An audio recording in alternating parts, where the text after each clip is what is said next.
कोशिश ऐसी करो, कोशिश ऐसी करो कि हारते हारते कब जीत जाओ पता भी ना चले। हेलो एवरीवन, आप सब कैसे हो? आई होप आप सभी ठीक हो, स्वस्थ हो। आज मैं क्लास 10th के 6 चैप्टर त्रिभुज का पहला एक्सरसाइज 6.1 करवाने वाली हूँ। तो सबसे पहले जान लेते हैं त्रिभुज क्या है। त्रिभुज वो आकृति जो तीन सरल रेखाओं से घिरी हुई बंद आकृति को त्रिभुज कहते हैं। जैसे ये है, ठीक है। तीन भुजा, जिसकी तीन भुजा हो, तीन कोण हो, वो हमारे क्या कहलाते हैं? त्रिभुज कहलाते हैं। लेकिन इसमें हम समरूप आकृतियों के बारे में पढ़ेंगे। इससे पहले क्लास 9th में हम सर्गाम समता के बारे में पढ़ा था, सर्गाम समता आकृति के बारे में, ठीक है। यहाँ पर हम समरूप आकृतियों के बारे में पढ़ेंगे। समरूप आकृति का मतलब क्या है? एक जैसा दिखने वाला, ठीक है। चाहे वो छोटा हो या बड़ा हो, देखने में अगर एक जैसा है तो वो आकृति क्या कहलाएगी? समरूप कहलाएगा। देखिए यहाँ पर हमारे पास छोटा वृत्त है, थोड़ा उससे बड़ा है, फिर इस तरह से है, तो ये सब एक जैसे दिख रहे हैं। बाकी इसकी क्षेत्रफल अलग अलग है, लेकिन देखने में तो एक जैसा है। इसीलिए आकृतियां क्या होंगी? आपस में समरूप होंगे। ये भी आकृति समरूप होंगे, ये सारी आकृतियां समरूप होंगे हमारे, ठीक है। इसी तरह से जैसे हमारे पास 1 रुपये का सिक्का और 10 रुपये का सिक्का होता है। देखिए जो 10 रुपये का सिक्का होता है वो बड़ा होता है, 1 रुपये का सिक्का छोटा होता है, लेकिन देखने में एक ही आकृति का होता है। तो वो जो है क्या, आपस में वो दोनों समरूप है। तो और समरूप होने के और एक कंडीशन है कि उसकी जो संगत कोण होंगे वो क्या होंगे? बराबर होंगी। उसकी जो संगत भुजाएं होंगी वो भी क्या होगा? समान अनुपात में होगा। तो अगर ऐसे इस तरह से अगर हमारे बहुभुज होंगे तो वो आपस में क्या होंगे? समरूप होंगे, ठीक है। तो देखिए यहाँ पर देखिए कोण जो है 85 है, ये भी 85 है, 70 ये भी 70, ये 105 है, ये भी 105 है, 100 है, ये भी 100 है। तो इसका मतलब इसके संगत जो कोण है, संगत जो एक ही साइड, जो ये इस साइड है तो ये भी इस साइड है, इसको संगत कहेंगे ना। तो ये संगत कोण देखिए इनकी सब बराबर है। इनकी भुजाओं की समान अनुपात देखिए यहाँ पर समान अनुपात में है भुजाओं की। तो ये आकृति क्या है? आपस में समरूप है, ठीक है। ये ABCD जो चतुर्भुज है और PQRS जो चतुर्भुज है आपस में समरूप है, ठीक है। अब इस वाले आकृति में देखिए इसके कोण तो बराबर है, सब 90-90 का है, लेकिन संगत भुजाएं की जो अनुपातें हैं वो बराबर नहीं है। कोई 3 सेंटीमीटर का है तो कोई 3.5 सेंटीमीटर का है। तो भुजाओं की अनुपातें, संगत कोण तो बराबर है लेकिन संगत भुजाओं की अनुपातें बराबर नहीं है, इसीलिए दोनों चतुर्भुज आपस में समरूप नहीं होंगे, ठीक है। अब हम एक्सरसाइज में आ जाते हैं, 6.1 के क्वेश्चन करेंगे, ठीक है। तो करते हैं इसको। ये फिल इन द ब्लैंक है, इसको पूरा करते हैं। तो हमारा पहला क्वेश्चन क्या है? सभी वृत्त होते हैं। तो जो सभी वृत्त हैं वो एक जैसे दिखते हैं, इसका मतलब भी क्या होगा? समरूप होंगे, ठीक है। ये सारे जो है क्या हो जाएंगे? हमारे सभी वृत्त समरूप हो जाएंगे। अब सेकंड क्वेश्चन इसका, सभी वर्ग होते हैं। अब सभी वर्ग 90 कोण बनाते हैं सभी वर्गों के। तो देखते हैं सभी वर्ग होते हैं क्या? समरूप या सर्गाम शब्द। तो इसमें जो है क्या हो जाएंगे? हमारे सभी वृत्त समरूप होते हैं, सॉरी सभी वर्ग समरूप होते हैं, ठीक है। सभी वर्ग क्या होते हैं? हमारे समरूप। सभी त्रिभुज समरूप होते हैं। कौन से? समद्विबाहु वाला या समबाहु वाला? तो समबाहु का मतलब जिसकी सब भुजा बराबर है, और समद्विबाहु का मतलब कोई दो भुजा बराबर है। तो समद्विबाहु वाला तो नहीं हो सकता, इसमें छोटा बड़ा हो सकता है, सभी अनुपातें बराबर नहीं हो सकते। तो समबाहु हो सकता है। तो इसमें जो है हमारा क्या है? समबाहु त्रिभुज सभी समरूप होते हैं, ठीक है। लिख लीजिए यहाँ पे समबाहु।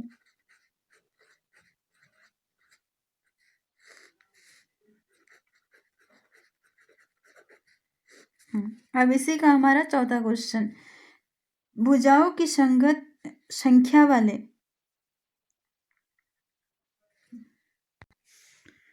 तो इसी का चौथा क्वेश्चन क्या है? भुजाओं की समान संख्या वाले दो बहुभुज समरूप होते हैं। अभी इसका कंडीशन हमने पढ़ा, तो भर लेते हैं इसमें। उनकी संगत कोण क्या हो, बराबर या समानुपात। उसके अगर संगत कोण बराबर हो तो वो जो है क्या, पहले नंबर में बराबर आ जाएगा, बराबर हो। तथा उनकी संगत भुजाएं क्या हो, समानुपात। तभी जो है वो बहुभुज आपस में क्या हो सकते हैं, समरूप हो सकते हैं। ठीक है, यही कंडीशन हमने अभी पढ़ा। तो हो गया, ये फिल इन द ब्लैंक हमने भर दिया। अब इसका हम सेकंड क्वेश्चन करेंगे। इसके हमारे सेकंड क्वेश्चन क्या है, निम्नलिखित युग्मों के दो दो भिन्न भिन्न उदाहरण दीजिए। तो हमारे पास जो दिया है इसके हमें दो अलग अलग उदाहरण देने हैं। तो समरूप आकृतियों के जो है आप उदाहरण दे दीजिए। तो क्या हो सकता है, एक वर्ग और एक आयत आपस में कभी समरूप नहीं हो सकते, है ना। अब दूसरा कोई दे दीजिए, यहाँ पर कोई ऐसी कोई आकृति बताइए जो आपस में समरूप नहीं हो सकते। सर यहाँ पर समरूप आकृतियों के उदाहरण देने के लिए कहा है। तो हमारे पास समरूप आकृति क्या क्या हो जाएंगे, सभी वर्ग समरूप होंगे, है ना। सभी वर्ग जो है आपस में क्या होंगे, समरूप होंगे। एक ही संकेंद्री वाले वृत्त समरूप होंगे। ठीक है, तो ये हमारे दो उदाहरण हो गए। क्या, जो सभी वर्ग होंगे वो हमारे क्या होंगे, समरूप होंगे। सभी वर्ग हमारे समरूप होंगे और संकेंद्री वाले वृत्त भी हमारे समरूप होंगे। अब हमारे पास ऐसी दो आकृतियों के उदाहरण देने हैं जो आपस में समरूप नहीं है। ठीक है, जैसे पहले वाले मैंने इसका उदाहरण इसका बता दिया था, तो इसी का जो है वही होगा कि जो है एक वृत्त और एक आयत कभी भी समरूप नहीं हो सकते आपस में। क्या हो सकता है, एक वृत्त और आयत जो है आपस में समरूप नहीं हो सकते हैं। ठीक है, और क्या हो सकता है, एक समद्विबाहु त्रिभुज और एक समबाहु त्रिभुज आपस में समरूप नहीं हो सकते हैं। ठीक है, अब इसी का हम थर्ड क्वेश्चन कर लेते हैं कि बताइए निम्नलिखित चतुर्भुज समरूप है या नहीं। हमारे पास यह आकृति दिया है और हमें बताना है कि यह आकृति जो है समरूप है या नहीं। तो इससे पहले जो हमने कंडीशन पढ़ा था, अभी रिक्त स्थान में भी फिल किया है कि जो है भुजाओं की समान संख्या वाले दो बहुभुज समरूप होते हैं यदि उनकी संगत कोण बराबर हो तथा उनकी संगत भुजाएं समानुपात में हो। तो इनके अनुपात और कोण चेक कर लेते हैं। अगर ये इसको फॉलो करता है तो ये दोनों आकृति आपस में समरूप होंगे, अगर नहीं करता है तो नहीं होगा। तो देख लेते हैं कैसे चेक करते हैं, इसको कैसे करते हैं। तो थर्ड क्वेश्चन में हम चेक कर लेते हैं। इस तरह से हमारे पास आकृति है। तो पहले इनकी भुजाओं की अनुपातें चेक कर लेते हैं। तो संगत भुजाएं, तो पी क्यू की संगत क्या हो जाएगा, ए बी, है ना। पी क्यू बट्टे ए बी बराबर क्यू आर के संगत बी सी हो जाएगा।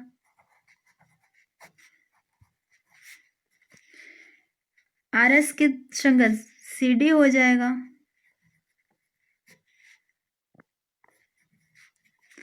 और एस पी की संगत ए डी डी ए हो जाएगा।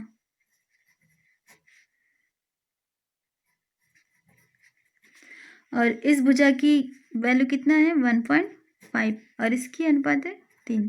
तो ये पॉइंट हटाया, 0 बढ़ाया और ये कट गया, तो ये आगे आपके पास इसकी अनुपातें आ गई 1.2। तो अनुपातें तो सबकी बराबर होगी, है ना।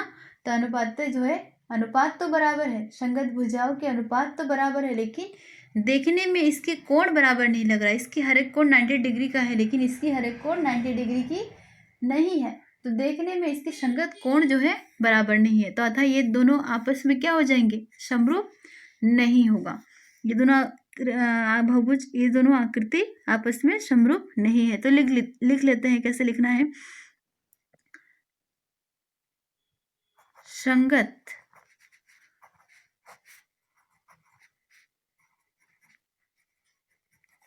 भुजाओं की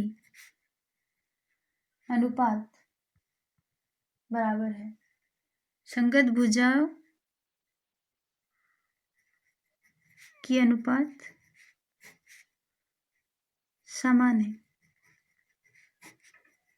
परंतु संगत कोण बराबर नहीं है। अतः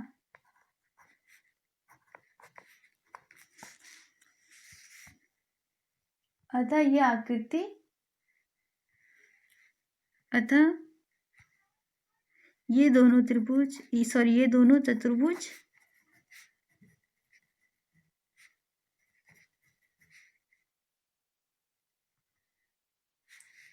ये दोनों चतुर्भुज समरूप नहीं है।